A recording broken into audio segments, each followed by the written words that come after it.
मैं अपने घर की वाहिद बेटी थी। मेरी दादी इसी वजह से मुझे पसंद भी करती थी, मगर मुझे क्या पता था कि मर्दों भरे इस घर में रहना मेरे लिए कोई काबिले फख्र बात नहीं, बल्कि आहिस्ता आहिस्ता मेरे लिए ये एक ऐसा रोग बनता जाएगा जिससे निकलना शायद मेरे लिए बहुत मुश्किल होगा, बल्कि शायद नामुमकिन भी। उन दिनों मेरी अम्मी अक्सर अपने मेके भी जाती रहती थी, क्योंकि मामू की शादी की तैयारी चल रही थी। फिर एक दिन मेरे मामू की शादी का दिन आन पहुंचा तो बात बड़ी अजीब हुई। अम्मी ने कहा कि मैं अपने भाई की मेहंदी में जाऊंगी तो सायरा मेरे साथ ही जाएगी। दादी कहने लगी, ऐसा नहीं हो सकता, इस घर में सारे मर्द ही हैं, औरत तो कोई है नहीं। तुम भी अपने भाई की मेहंदी में जा रही हो, पहले ही तुमने उसे बहुत वक्त दे दिया है। अब अगर तुम घर से भी चली जाओगी तो यहाँ पर मौजूद लड़कों को खाना कौन पका कर देगा। हम लोग ज्वाइंट फैमिली सिस्टम में रहते थे। मेरी दादी को अपने बेटों की भी फिक्र रहती थी और अम्मी इस घर की सबसे बड़ी बहू थी। इसी वजह से दादी हर वक्त अम्मी को कामों में लगाए रखती थी। इस घर में कोई और औरत होती तो शायद अम्मी का काम हल्का हो जाता, मगर ऐसा नहीं था। खैर, दादी ने कहा कि अब अगर तुम अपने मेके जा ही रही हो, कम से कम सायरा को छोड़ जाओ, छोटे मोटे काम तो कर लेगी। अम्मी के चेहरे पर एक रंग आया और एक गया। माँ जी, मैं इसे छोड़ तो जाऊंगी, लेकिन आप जानती हैं कि मैं अपनी बेटी के बारे में बहुत हसास हूँ। बेटी की माँ हूँ तो मुझे बहुत डर भी लगता है। अरे बेटा, डर कैसा, अपना घर है, चार दीवारी में रहेगी। अम्मी मुतमईन नहीं हो रही थी। आजकल किसी पर भरोसा नहीं किया जा सकता। माँ जी, अम्मी ने नजरें चुराते हुए बड़े धीमे लहजे में कहा था। तो दादी अपने कानों को पकड़कर तौबा इस्तगफार करने लगी। कैसी बातें करती हो बहू, इस घर में मेरी ही तो औलाद रहती है, क्या तुम्हें मेरे बच्चों पर भरोसा नहीं? तुम्हारा शोहर भी तो मेरा ही बेटा है, तुम ये बात सोच भी कैसे सकती हो? तुम्हें सायरा के मामले में कम से कम मुझ पर भरोसा करना चाहिए। मैं अब इतनी भी गई गुजरी नहीं कि एक लड़की की हिफाजत ना कर सकूं। मैंने भले बेटे पालकर बड़े किए हैं, लेकिन मुझे अच्छी तरह से पता है एक बेटी की माँ की जिम्मेदारियां क्या होती हैं। दादी की बात सुनकर मेरी अम्मी कुछ मुतमईन तो हुई थी, मगर अभी तक वो मुझे अजीब नजरों से देख रही थी। फिर जाते हुए मुझसे कहने लगी कि बेटा, अपना बहुत ज्यादा ख्याल रखना, किसी से कोई चीज लेकर नहीं खाना, बाहर जाने का तो सवाल ही पैदा नहीं होता, घर में भी किसी से ज्यादा बातचीत मत करना। मैंने अम्मी से कहा कि ठीक है, आपको बिल्कुल भी फिक्र करने की जरूरत नहीं, मैं इतनी छोटी नहीं हूँ कि अपना ख्याल ना रख सकूं। अम्मी बड़ी मुश्किलों से मुझे छोड़कर गई थी। बहरहाल मैं अपने कमरे में बैठी थी, काम कर रही थी। काम करते करते मुझे कब नींद आ गई पता ही नहीं चला। आज अम्मी भी घर पर नहीं थी तो सारे घर के काम मैंने किए थे। घर के कामों में अमूमन ज्यादा वक्त तो नहीं लगता, लेकिन मेरी कम उम्र थी।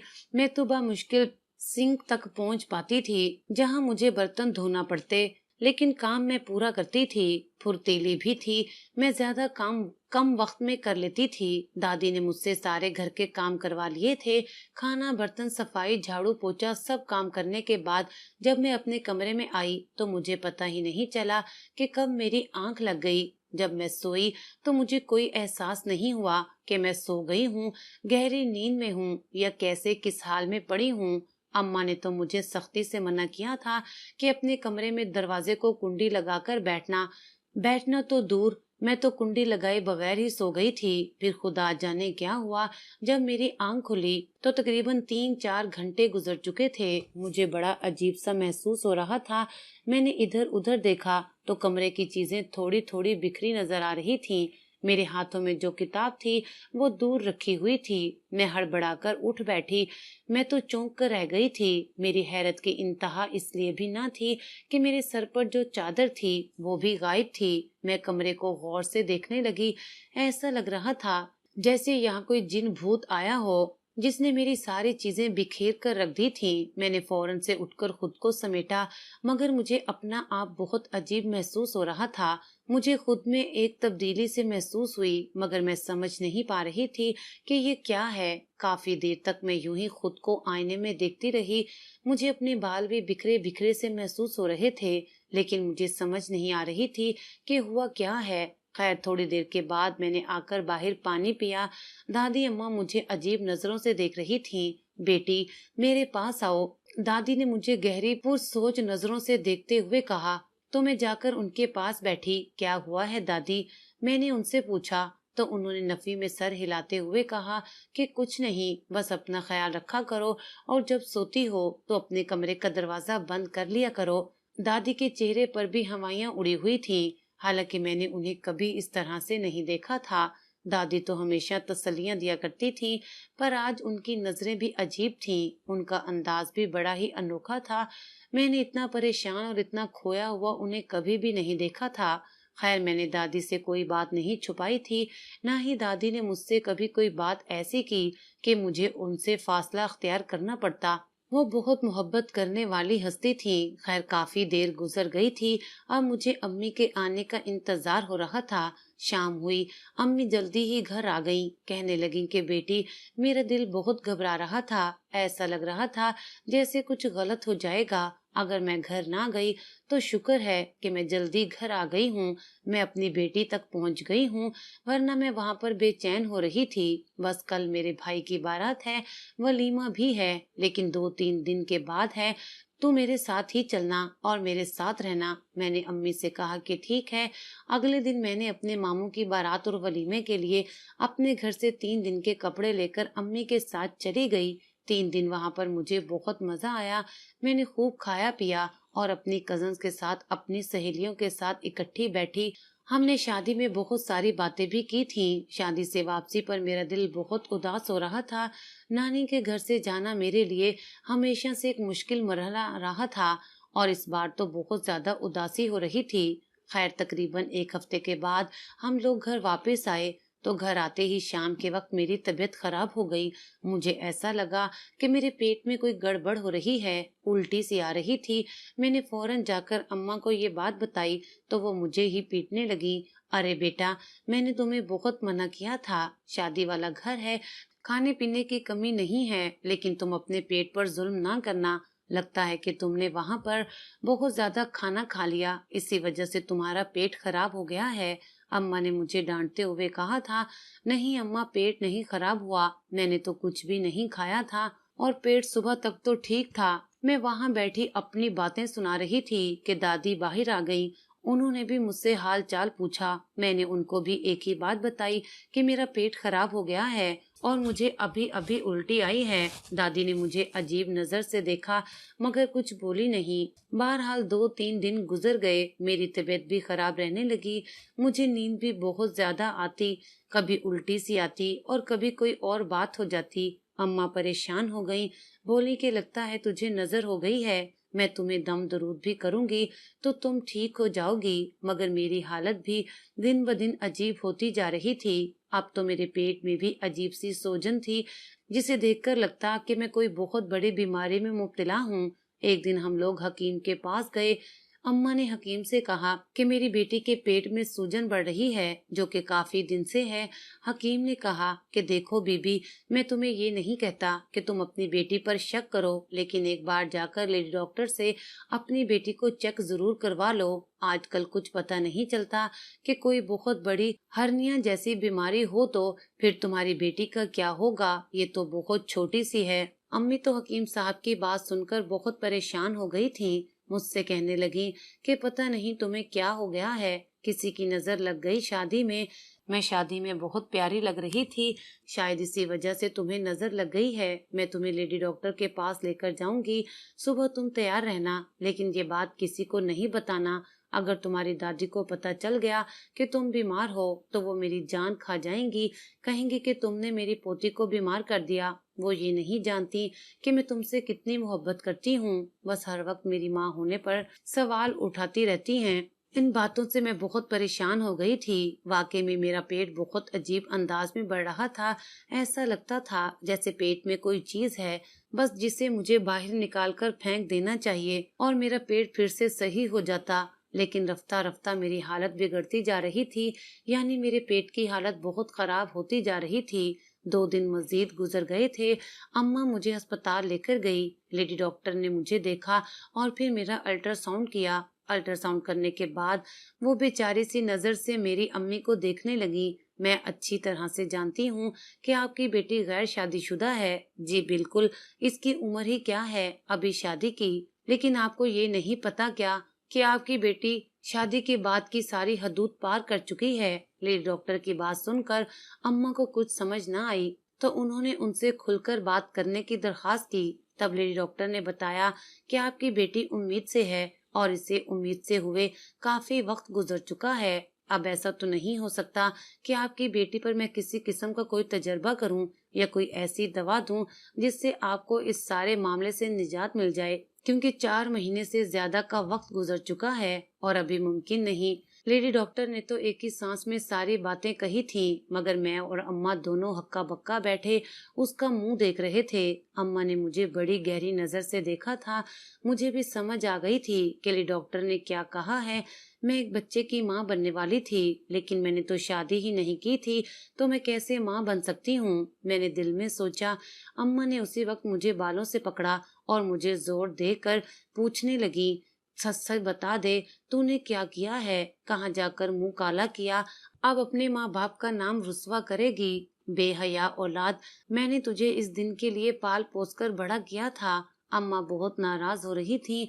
उनके गुस्से से मुझे डर लग रहा था, लेकिन मुझे समझ में नहीं आ रहा था कि ये सब कुछ कैसे हो गया। मैं तो उस वक्त मर्द और औरत के ताल्लुकात की नजाकत के बारे में भी वाकिफ नहीं थी। मैंने अम्मा के आगे कस्में खाना शुरू कर दी। अम्मा, मुझे नहीं पता कि ये सब क्या है। मुझे तो समझ ही नहीं आ रही कि तुम मुझसे ऐसी बातें क्यों कर रही हो। अम्मा मेरी बातें सुनकर मुझे मजीद ताड़ मारने लगी। मुझे फालतू के नाटक मत दिखा। अच्छी तरह से जानती हूँ कि तूने जरूर कुछ ऐसा किया है जिसने तुझे इस हाल तक पहुँचा दिया। मैं छोटी बच्ची नहीं हूँ, तेरी माँ हूँ। मुझे सच सच बता दे कि क्या हुआ था। अम्मा मुझे मारते हुए वहाँ से बाहर ले आई थी। बाहर लोगों के तमाशे का डर ना होता तो शायद मेरी जान ही ले लेती। हम लोग घर पहुँचे तो अम्मा का रो रो कर बुरा हाल था, मगर उन्होंने किसी को कुछ नहीं बताया। चुपचाप कमरे में आ गई और बैठकर रोने लगी। खुदा के लिए मुझे बता दे कि तूने ऐसा क्यों किया। अपने माँ बाप की इज्जत का जरा भी ख्याल नहीं आया। अम्मा मुझसे बार बार यही बातें कर रही थी, लेकिन मुझे समझ में नहीं आता था कि मैंने क्या किया है। मैंने अम्मा के सामने बहुत कस्में खाई। मुझे नहीं पता माँ, ये सब कुछ मुझे नहीं पता। मैं रो रो कर अम्मा को अपनी सफाई देती, मगर उन्हें तो मेरी बात का कोई यकीन ही नहीं था। अब्बा घर आए तो अम्मा ने उठकर उन्हें पानी भी दिया, तो अब्बा ने उनकी आंखों में मौजूद सुर्खी देख ली। पूछने लगे क्या हुआ है। तब अम्मा ने उन्हें सारी हकीकत बता दी। अब्बा ने ये सुना तो वो भी साकत खड़े रह गए। मैं तो पहले ही किसी जिंदा लाश की तरह घर में पड़ी थी। मुझे कुछ पता नहीं था कि सब क्या हुआ है। बस मैं रोए जा रही थी। अब्बा को जब ये बात पता चली तो वो खामोश हो गए। उन्होंने आकर मुझे मारा नहीं। मुझे तो ऐसा महसूस हो रहा था जैसे अब्बा भी ये बात सुनते ही मेरे पास आएंगे और मार मार कर मुझे बेहोश कर देंगे, मगर ऐसा नहीं हुआ था। अब्बा ने मुझसे कोई बात नहीं की।